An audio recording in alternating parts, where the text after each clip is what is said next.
Numerous countries and states have risen and fallen throughout the long history of humanity. Among them was a short-lived but ambitious nation known as Gran Colombia. It was also called Greater Colombia, and it existed from 1819 until only 1831. At its height, this nation was composed of the present-day Republic of Colombia, Venezuela, Ecuador, and Panama, as well as parts of Peru and Brazil. Though its existence was brief, Gran Colombia was widely respected during its time and was seen as one of the most important nations in the Spanish Americas. In fact, John Quincy Adams, who was the United States Secretary of State when the country was formed, even considered Gran Colombia to be one of the most powerful nations in the entire world. Despite this recognition from the United States, European powers were not so quick to acknowledge Gran Colombia. France, Russia, and Austria refused to formally recognize the nation unless it agreed to accept a monarch from a European dynasty. This reflected the old world belief that republics without royal bloodlines lacked legitimacy. Regardless of that resistance, Gran Colombia was officially proclaimed in 1819 at the Congress of Angostura with the fundamental law of the Republic of Colombia. 2 years later, in 1821, the Congress of Cucuta adopted a formal constitution, which laid the foundations of the new sovereign state. However, the state faced immediate internal divisions. Some groups wanted a strong centralized government with a powerful presidency, while others supported a federal system more like that of the United States. There were even factions that demanded the nation be broken up into smaller republics rather than remain united. The official government followed the Constitution of Cucuta, and Simón Bolívar was chosen as president with Francisco de Paula Santander as vice president. The government was organized into 12 departments, each headed by an intendant. Those departments were then divided into 36 provinces ruled by governors. These officials were appointed by the central government in Bogotá. At the national level, the structure included the president, the vice president, a bicameral Congress, and a high court. Though designed to maintain order, the system left many feeling underrepresented, and the divisions between centralists and federalists deepened. Gran Colombia also involved itself heavily in neighboring independent struggles. The new state helped Venezuela, Panama, Quito, and other regions break free from Spanish control. By 1822, most of these areas had joined the Federation, and in 1824, Peru also achieved independence with Colombian aid. Bolívar and Santander were hailed as liberators and re-elected in 1826. Yet once the wars against Spain were over, old disputes resurfaced. Economic disagreements added to political conflict.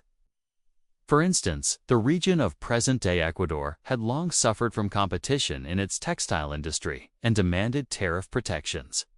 Instead, Bolívar pursued low tariffs to benefit Venezuelan agriculture and spent his attention on military campaigns in Peru. Ecuador remained neglected and underrepresented. But surprisingly, it was not the center of anti-government sentiment. That role was taken by Venezuela, where José Antonio Páez emerged as a powerful leader against Bogotá. Páez had once fought for Bolívar against Spain, but by 1826 he openly defied the central government. When Congress tried to impeach him, he resigned but quickly returned to his post with popular support. A junta formed in Venezuela backing Páez, and resistance to Bolívar spread. In response, Bolívar tried to push through a new constitution modeled after one he had written for Bolivia. Instead of bringing unity, this angered many, and even his vice president Santander opposed him. Tensions escalated and armed clashes broke out in Venezuela until Bolívar offered amnesty and promised reforms. For a time, Páez recognized Bolívar's authority again, but the underlying divisions remained unresolved. By 1828, Gran Colombia was beginning to collapse. At the convention of Ocaga, delegates attempted to revise the constitution. Federalists demanded greater regional autonomy, but Bolívar supporters refused to accept their proposals, and eventually walked out of the assembly. In desperation, Bolívar attempted to expand his own powers and centralize authority further, but this only increased opposition. His rivals, including Santander, Páez, and others, resisted his efforts. By 10 Babay censure, Bolívar resigned in frustration, knowing that the nation was beyond saving. The next year, Gran Colombia was officially dissolved. In its place, new republics were born. Venezuela became an independent republic.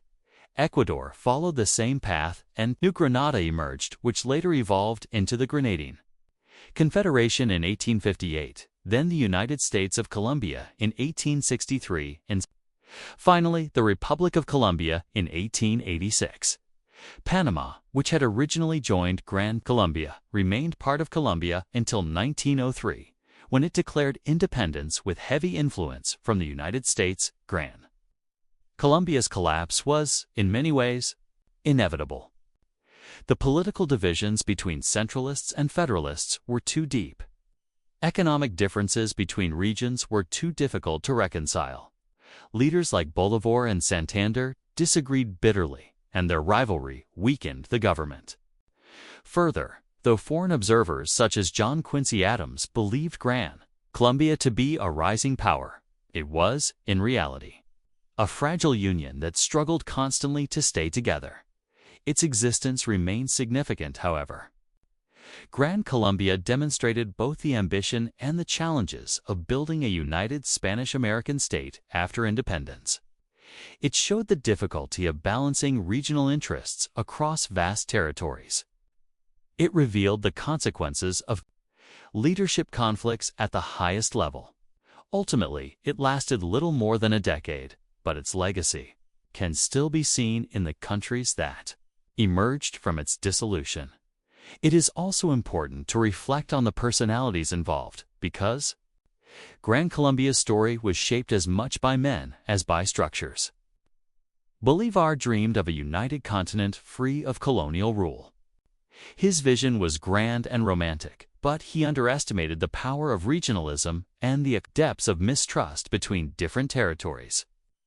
Santander was a more practical politician focused on law and institutions, yet his differences with Bolívar turned into open rivalry. Páez, meanwhile, embodied the voice of the Venezuelan llaneros, the plainsmen who demanded local autonomy. These three figures each represented a different future for the Federation, and their inability to compromise doomed the Union. Gran Colombia's fall also highlights a broader pattern seen across Latin America during the 19th century. Many newly independent states struggled to create lasting stability. The promise of unity was always challenged by geography, economics, and culture. The Andes Mountains, the Amazon Basin, and the Caribbean coast separated populations in ways that made centralized control difficult. Local elites often prioritized their own interests over the needs of the wider federation. The economic model of one region often clashed with that of another. For example, Venezuelan cattle ranchers had very different concerns compared to Ecuadorian textile producers or Colombian coffee growers. These conflicts made the dream of a united nation almost impossible. Even though Gran Colombia ended in failure, it left behind an enduring idea. The thought of a united Latin America continued to inspire leaders for generations. Bolívar himself became a symbol of liberation whose name is still honored today. Venezuela's official title remains the Bolivarian Republic in his memory. The legacy of Gran Colombia is both tragic and inspirational. It is tragic because it reminds us how quickly unity can crumble under the weight of division. It is inspirational because it shows that even in failure, the vision of freedom and independence can echo across centuries. Gran Colombia's brief life remains a fascinating chapter in world history. For a moment, it seemed possible that a powerful republic could stretch from the Caribbean to the Andes and rival the greatest nations of its time. Instead, it collapsed into fragments. But those fragments continued the struggle and built the modern states of South America. In that sense, Gran Colombia did not entirely vanish. Its ideals lived on in the nations it birthed,